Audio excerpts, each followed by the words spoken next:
important thing with the Hunter was they were trying something new. Yeah. I don't think they got it right, but engineering-wise and product-wise, sales-wise, I think they got it right. So today, January this year, I think they sold the 5 lakh Hunter 350. Wow. Okay, so I know in the press release it sounds like, whoa, good numbers, and in my head, like that's 500,000 people riding with poor suspension setups. Oh God! But they fixed it. That's the story for 2025. Are you serious? Yeah. Yeah. So Royal Enfield is not a company that makes major model changes at all. We haven't seen it. The majorest model change we've ever seen was 2009 when they moved and created the new classic 350 as we know it today as the Reborn, with the UCE, etc., etc., etc. being no, sorry, not even that. Not even that. Not even that. No, it's when the J series comes out. Correct. In the Meteor 350 step, and then the classic 350 Reborn, as you guys like to call it, big step. Think about this is like what, a 50, 60, 70-year-old company. This is the first major step that we can think of. Right. And similarly, the Himalayan 411 was brave, but the Himalayan 450's arrival and what it represented as the change of platform was a big deal. And before all of this, the Hunter was the big deal. Royal Enfield was trying to find a new customer who wanted something less Royal Enfieldy, but Royal Enfieldy. So not too intimidating, not too large, not too etc. etc. And Royal Enfield told us since the year 2000 that 17-inch wheels, oh my God, it's so difficult, it destroys the proportions. That's what they went and solved with the Hunter.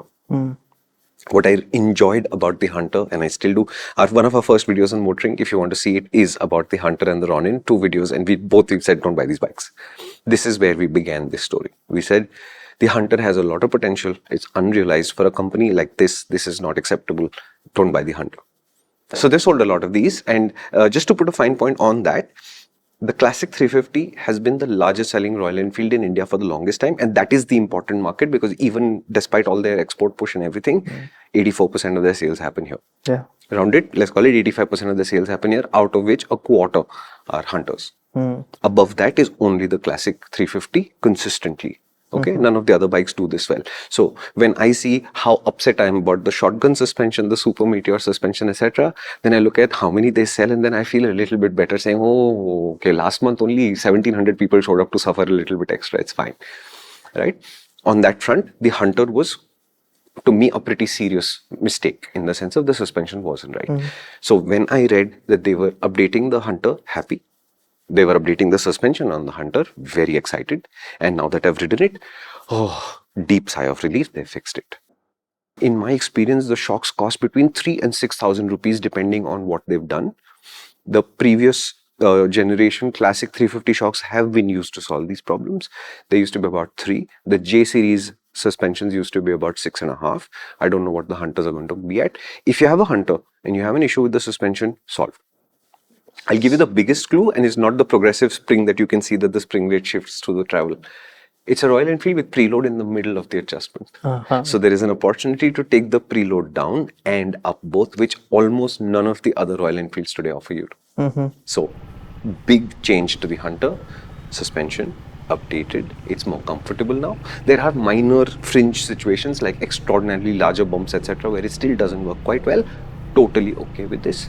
90% of the time you will think it is doing a reasonably good job. We are in a good place. Will you be blown away? No. Will you be blown away like you were the last time? You're like, oh my God, I'm just jarring and shattering everywhere. Also no. Solve. We don't have to discuss Hunter suspension again. Hello. If you enjoyed this clip, which means you're into good conversations, and that's what we're all about.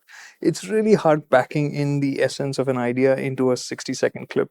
This 3-minute, 5-minute video would have given you a sense of that. And you can enjoy this entire conversation in its full glory on the MotorInc channel. So why don't you head out over there and subscribe to that? And you could subscribe to this channel as well if you enjoyed it.